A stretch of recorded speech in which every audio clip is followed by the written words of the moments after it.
Hi guys, welcome back to another video. I've wanted to film this one for a very long time. However, I feel like I've been figuring out living alone. It's now 21st of October. I moved in mid-July, so it's been just over 3 months. So I'm a quarter of the way through my tenancy and I'm kind of getting used to living alone, I think. So here are some things that I wish I knew before living alone. Some of them are pretty obvious, some of them I would have never expected, and some of them are just fun. I have a little list on my phone.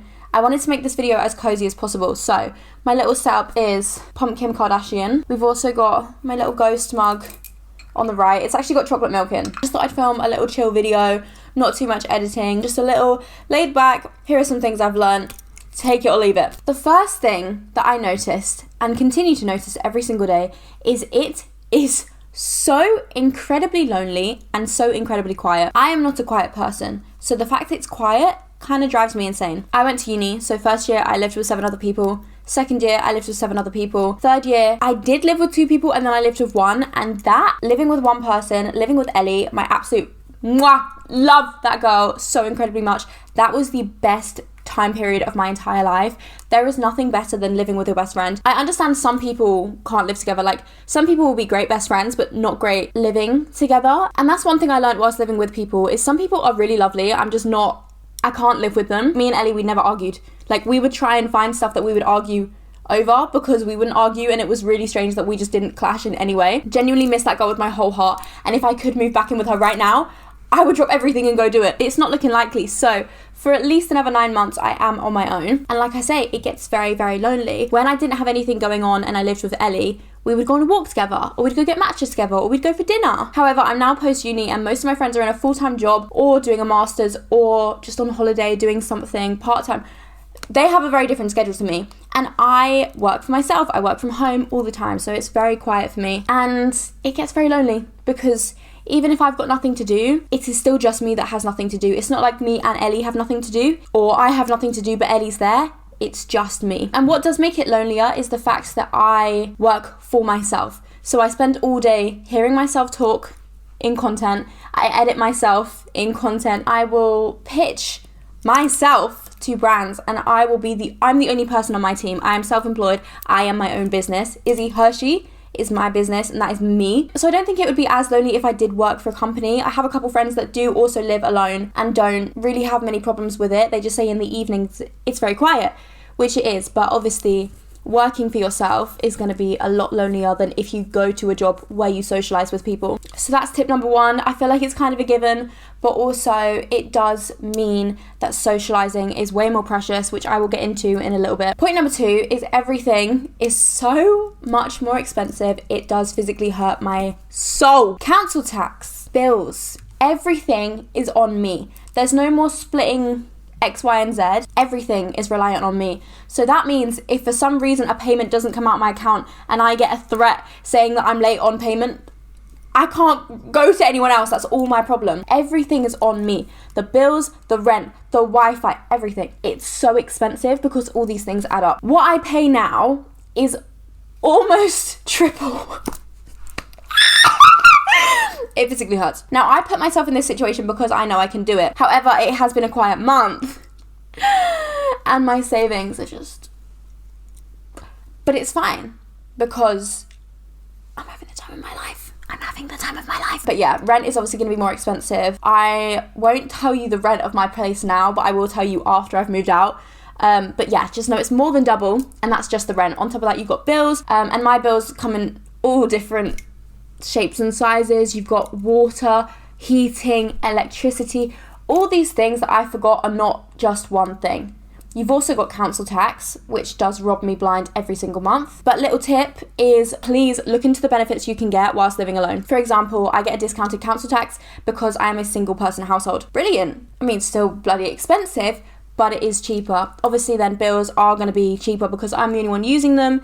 Everything is kind of down to me, but there are lots of benefits you can get as a single resident. So look into that because I know it can be so expensive. And if it wasn't for my mum, I wouldn't even know about that discount. So thank you, Julie. Mwah, love you loads. Tip number 3 kind of links to tip number 1, but the boredom hits so different. By the way, I promise there are positive points. I do kind of like living alone.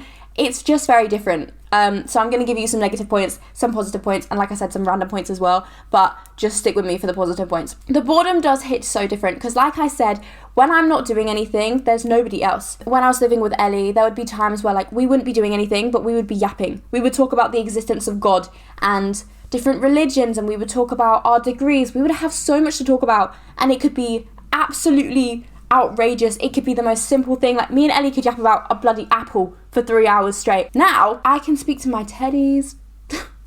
There's no one to talk to. There's no one to fill that gap where there would normally be something that you wouldn't even class as an activity. Just that conversation in day-to-day life, or when you're cooking, you've got someone to speak to. No, there's none of that.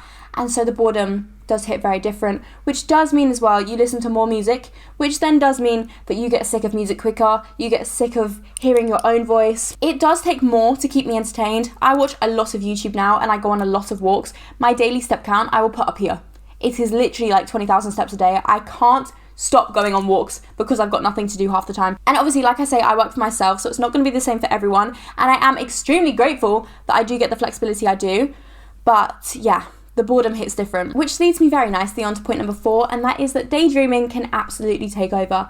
I find myself daydreaming like there's no tomorrow. I made a TikTok on it.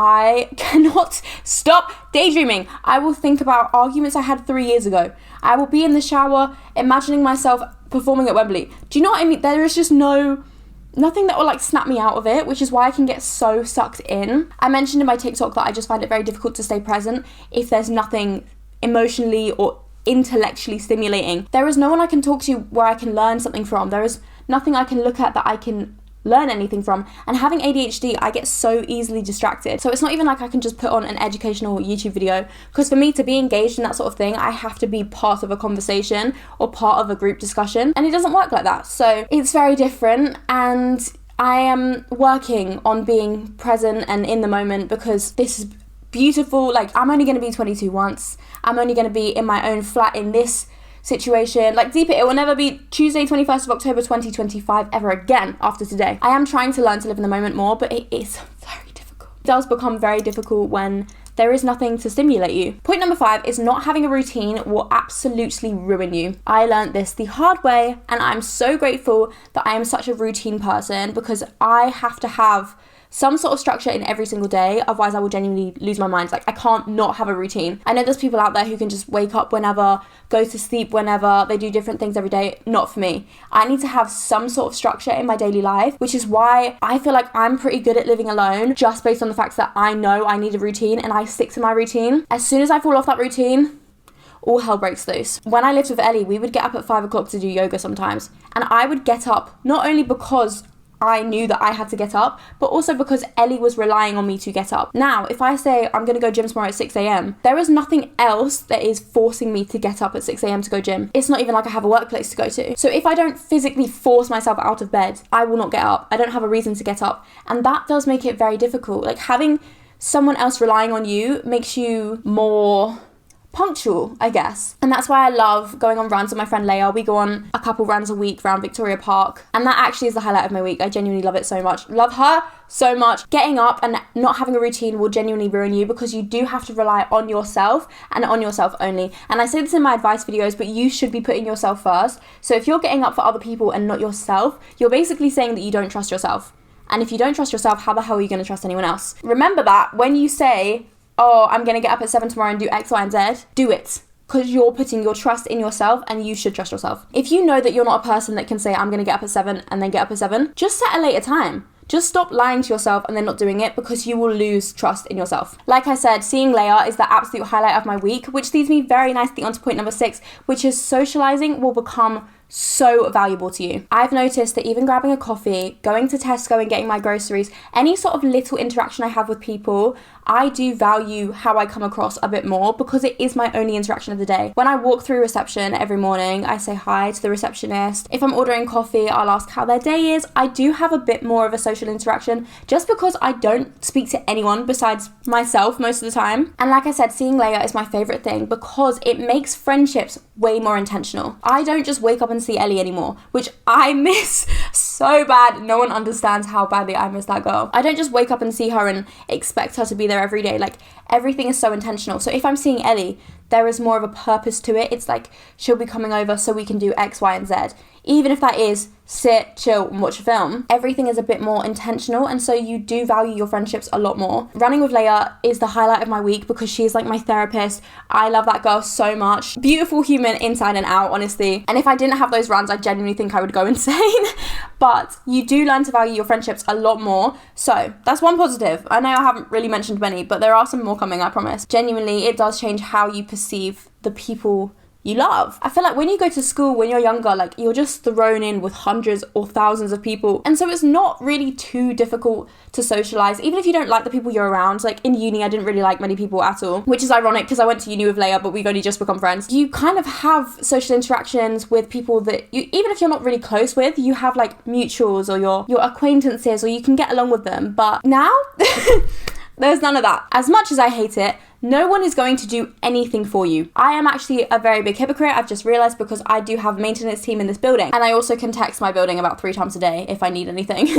And on top of that, my building do events, which on Halloween they've got a pumpkin carving night, and I'm very excited for that. Like a pumpkin drink and a pumpkin carving, which is why I moved here, because it's very community based, and I need that, clearly, as we can see. But I don't really socialise with many people here, but that is just a bonus that I get. I mean, I pay a bloody arm and a leg for rent, but hey, there's some positives. So yes, if you need to change a light bulb, your mum's not going to do it. I've got to change that light bulb. If I need to unblock a drain, I got to do it. Unless it's serious, then I'll call in the maintenance team. If I get a bloody random bill from the council saying I haven't paid my council tax when I do have to call them and wait on the phone for 2 hours, 3 times, just to get through to them.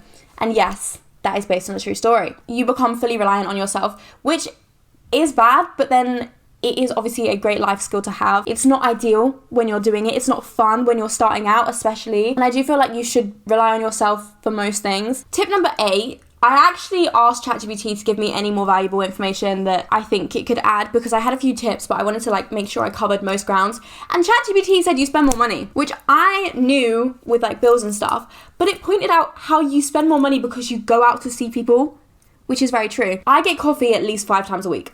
I cannot help myself. And again, I'm lucky to be in a situation where I can do that. But yeah, I do get coffee, maybe not 5 times a week. I get coffee maybe like at least 3 times a week. And I do eat out a bit more than I used to. I order in a bit more than I used to. Still not loads. Like, I literally have only ordered in like 3 times while I was living here. So like once a month. But before, it would probably be like once every 3 months. ChatGPT was right. You do spend more money. I go get coffee a lot more because that's how I see my friends, is I'll go to events or I'll go to do different things. Again, I'm very lucky to be in a situation where I do get PR and I get invited to events. Like, I went to Thorpe Park the other day. That was absolutely bloody incredible. And that would have cost me at least 100 whilst I was there. So thank you, Thorpe Park. Mwah, love you loads. When I go to events and the fact I do get PR, I still spend more money because I'll go out for dinners with my friends, or I'll go out for drinks, or I'll go get coffee, or even if we want to just go have a picnic, we'll have to go get snacks, you know? So it's not necessarily a large sum, but obviously things can add up, which I'm aware isn't really suitable for everyone's lifestyle. Number 9,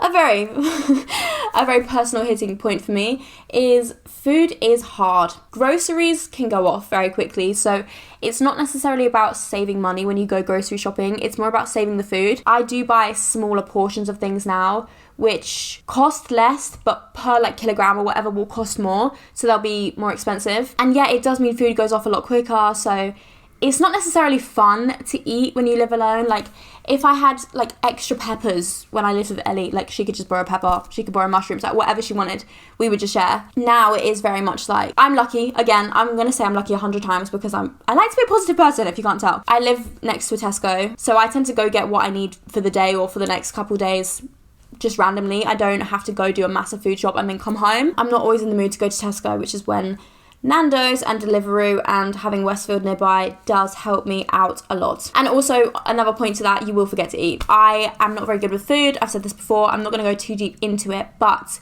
I don't have the best relationship with food. It's not my favourite thing in the world. I'm not a foodie.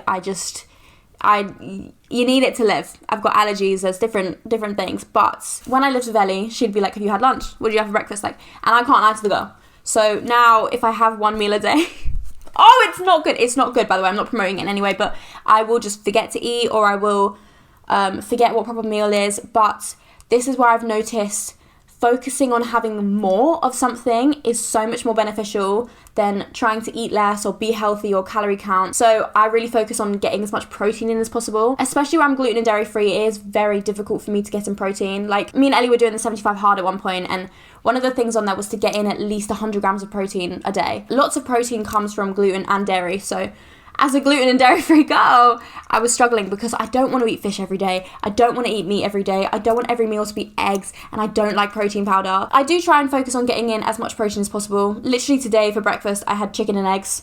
It did feel kind of illegal doing that. Food becomes hard, and it is, again, heightened if you've already got difficulties with that. So just be wary of that and speak to someone if you need to. Please, if you need anything, if you live alone, if you live with people, please, if you need help, seek help. It is so important, and it's not a burden on anyone. You would want your friends to come to you if they were struggling, so think of it the same way. Your friends would want you to come to them if you're struggling. So please, if you're struggling in any way, shape or form, whether it's minor, whether it's a big thing, speak to somebody. It's so important. And that actually leads me very nicely onto my next point, which is mental health is amplified. I notice this a lot because I get stressed out quite easily. Just seeing someone at the end of a stressful day would be like, oh my God, everything's okay. Like, Ellie's here, she's calm, we can get on with our lives now. But having a very stressful day, or just even if it's not been a stressful day, but my mind is going crazy, there is no one to just come home and debrief to or take your mind off of things. Like, it is a constant roller coaster living with yourself. So please, if you're struggling in any way, reach out to somebody. My poor mum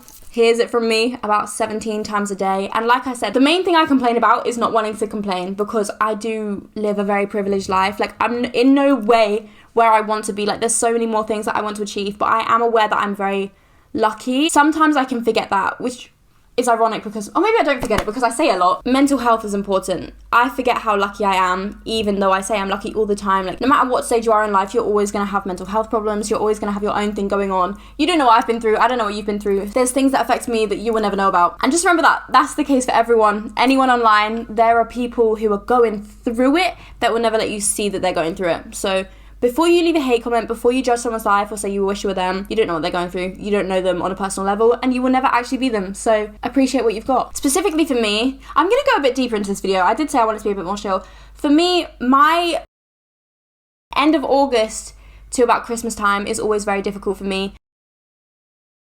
And it's just a bit lonely. It's not a great time. It's not a great time of year for me. Love my YouTube channel, and I do love doing social media and really committing my time to that, because not only does it distract me, but also I get to build a beautiful community where people actually care about me and I care about you guys, and it is such an amazing thing for me. Whether there's 3 of you or 3,000 of you or 3 million of you, I'm very grateful. So thank you genuinely from the bottom of my heart. Tip number 11 is you learn who you actually are. Now, this is a point that can go one of two ways. I've learned to love parts of myself, and I've learned to hate certain bits of myself. So you learn what your routine actually is. You learn how you actually speak to yourself. You realize what your natural habits are, what you're capable of, what your natural moods are, etc. This, I feel like, is such a time to just observe. I wish I did that straight away, but moving in, I felt like I could just continue life as I did before, but no, I think I really needed that time of observation and realizing, okay, I can't get up at 5 o'clock every day. Let me get up at 7 o'clock every day.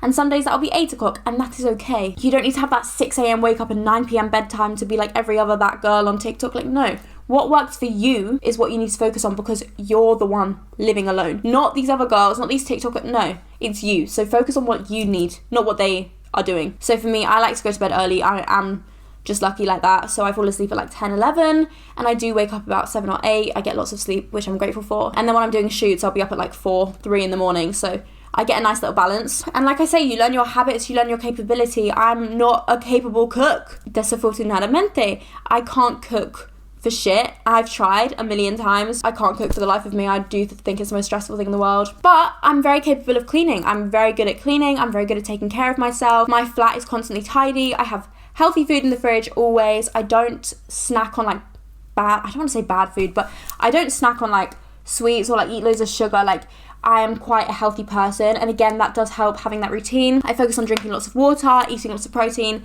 Like I said, focusing on taking in more of the good stuff rather than less of the bad things. Tip number 12 is it's your place. This is the bonus of it. It is your place. If you want to walk around naked blasting music at 3 o'clock in the morning, to an extent, obviously, if you've got neighbours, maybe don't be doing that too loud, but you can do what the hell you want. I will take a bath at midday most days. I will walk around naked. I will get back into bed at 2 p.m, get back out of bed at 6 p.m. There's no one to judge me. I can do whatever the hell I want. When I lived with Ellie, she would never judge me, but some people would, because I've had that too. But that is a massive positive of it, is it's literally your place. You can play your music. You can do what you want, where you want. Obviously, again, to an extent, especially if you're renting, maybe don't be painting the walls. Tip number 13 is you become your own safety net. This does lead back to my point of if anything happens, you do have to rely on yourself. If you get a random bill and you need to fix it, that is all on you. Everything becomes so reliant on you to the point where you either become your own biggest hater or your own biggest celebrator. I don't know if that's the word I'm looking for, but we're going to use it. When I water my plants, I celebrate. When I pay my bills, I celebrate. When I cook myself a good meal, I celebrate. I've become my own biggest fan and I love it. Don't get me wrong, I'm also my own biggest hater. Like I said, that internal monologue, that daydreaming goes off. But you do learn to take care of yourself and you do become your own safety net, which again, I value trusting myself so much. Like I said, if you can't trust yourself, how are you going to trust anyone else? Tip number 14 actually goes off the back of tip number 13, and that is you start talking to yourself. I figured this out time ago because I've been working for myself for a while. So when Ellie was at uni, I would be home alone and I would always talk to myself anyway. I talk to myself a lot. Like I say, you become your own biggest hater, your own biggest enemy. So when I'm cooking and I do something wrong, I'm like, girl, what was that? What the hell was even that? Equally, when I water my plants, I'm like, yeah, girl, we remembered. Because all of my plants have died so far except one. 15, I've got this written down. Tip number 15 is fairy lights, flowers, and playlists actually change your whole mood. Now, this is very true. When I stopped listening to SZA and started listening to Cardi B, don't get me wrong, let me pause you right there. I will never in my life ever stop listening to SZA. Do not get me wrong. Summer Walker and SZA, oh my God. My queens. Always locked in with SZA. However, if I listen to bad bitch music, I feel like a bad bitch. If I listen to sad bitch music, I feel like a sad bitch. If I listen to angry music, I don't actually feel angry, it actually gets my anger out. One thing about me, I love drill. Unknown T, M24, T on White, you name it. I love UK drill. I genuinely think it's the best thing that's ever come out of our country. I don't care. Well, I do care. Obviously, it's about gang violence and killings and different things, and that's obviously not great. That's not great. But if I'm angry, a bit of Prison by Unknown T, Dede, Tug Boy, Tugman Vacation, Goodums, you name it. I love Unknown T. Really gets the anger out. I put fairy lights on my balcony and I've never felt so happy. Like I said, I've got plants. When I see my flowers growing, I feel like such a girly girl. I buy myself flowers. What's that Miley Cyrus song? I can buy myself flowers. Write my name in the sand. It's like that. You buy your own flowers, you become your own biggest fan. 16 kind of relates to something I've already said, so we'll just go over it quickly. But cleaning is all you. So it's your mess and it's your job to clean up. Which means if you create the mess, you're responsible for cleaning it up. So basically, don't create the mess. Like I said, I'm a very clean person. I actually do think I was cleaner last year, but I have a tendency to leave my dishes in the sink overnight. That's literally it. Oopsie. And it will be like a bowl and a cup. I'm not super messy. I hoover a lot. I dust a lot. Like I am very good at cleaning. But just know, if you live alone, the mess you create is now all your mess. You can't blame it on anyone else. You can't expect anyone else to clean for you. It is your mess and it is your job to clean up. And if you don't want to clean up, just know that that is going to affect your whole mood. The state you're living in will absolutely affect your whole brain, which is why I make my bed every single day. Despite how I feel, even if I'm going to get back into it, I make my bed every single day. I wipe down my table and my side every single day. I put my dishes away every single day because you will feel the difference. 17 took me a minute to adjust to, and it's that your social battery will die much quicker than it ever has. When I first lived alone, for the first month, I would go out and have the smallest interactions with people and come home and be like, what the hell? I can't breathe. It was so dramatic. It was so dramatic because I would have one social interaction and I would be burnt out because for a while I just got used to nothing, it just being me. Obviously now I've had the balance. I do see people a bit more than I did when I first moved in, but because I'm so used to only being in my presence, I'm not as sociable as I used to be, so I do get burnt out much quicker. Whereas when I lived with Ellie, when I lived with 7 people, for example, I could yap all day, I could spend all day with these people and I would never really burn out, whereas now I will burn out from social interactions that are so small. And finally, tip number 18 is it is the best thing I have ever done for myself. Now, like I said, I would probably rather be living with Ellie right now rather than living alone. However, I have learnt so much about myself that if you never live alone, you will never understand. It's like if you've gone to uni versus if you haven't gone to uni. If you go to uni, you get the experience of living with other people, of having to clean for a flat inspection, or learning to cook for yourself and circuit laundry and all the dumb things that you don't actually enjoy. They help you so much in the real world. Whereas if you kind of don't go through all of that, I guess you have a different experience. Equally, living alone has taught me to manage my emotions, to manage my time, to keep my routine, to be strict on myself where I need, but also to be kind to myself where I need, to try and be as present as possible. It's taught me how to do things that I would always rely on other people to do, like relying on my mum to call the council or doctor's appointments or different things. I feel more adult. I take more responsibility for myself and for my actions, and therefore I feel more in control of my life. In a very strange, overwhelming way, I feel more myself, and I've never felt so myself. Like I said, I spend all day with me. I spend all nights with just me. I don't see anyone else. And so the only person I learn about every single day is me. I learn what I love about myself. I learn what I don't like about myself, and I get to change those things I don't like about myself. I learn what I don't like in other people. I'm then able to observe whether or not I have it. I learn so much. I learned that I love popping pimples but hate when it scars, so therefore I need to stop popping pimples. And then when I stop popping pimples, I realised I love the way my skin looks and I feel so much happier, and I save so much time from popping pimples. It's the smallest things. I realised I love watching YouTube.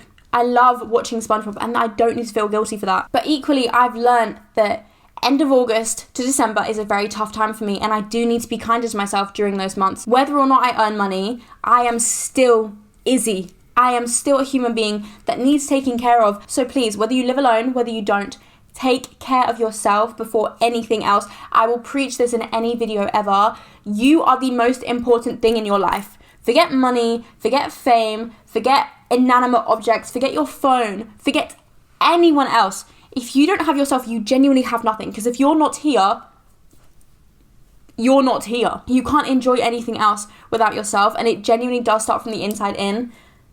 And it genuinely does start from the inside. So please, for the love of God, take care of yourself. If you need help, reach out to somebody. And if you are struggling, it is not anything to be ashamed of. Everyone struggles, whether it's big or small. The things I cry over and stress over are way smaller than the things I should be crying and stressing over. So no matter what you've been through, no matter who you are, just please be kind to yourself, because you've only got yourself at the end of the day. I am going to leave it there. I don't even know how long this video is going to be, but I really love these sit down chill videos. I did completely forget about my chocolate milk. My camera just died, so I'm going to do a very quick outro on my phone. But thank you guys for watching. I don't know how long this video is going to be. It might be the longest, most yappy video of my life, but I genuinely think I needed it. So thank you guys for watching. If you did come this far, I do, again, I said it at the beginning, I will say it again, I really, really, really appreciate you guys. I hope this helped even one person. Like, living alone is such a big step. So if it's something you've done or even you want to do, go you, because it is an incredible thing. And like I said, it's the best thing I've done for myself. Good luck if you're doing it. And if you live with people, appreciate them, even if they're an absolute nightmare to live with, because you never know. One day you might miss it. Mwah. I love you lots, and I'll see you very soon. Bye.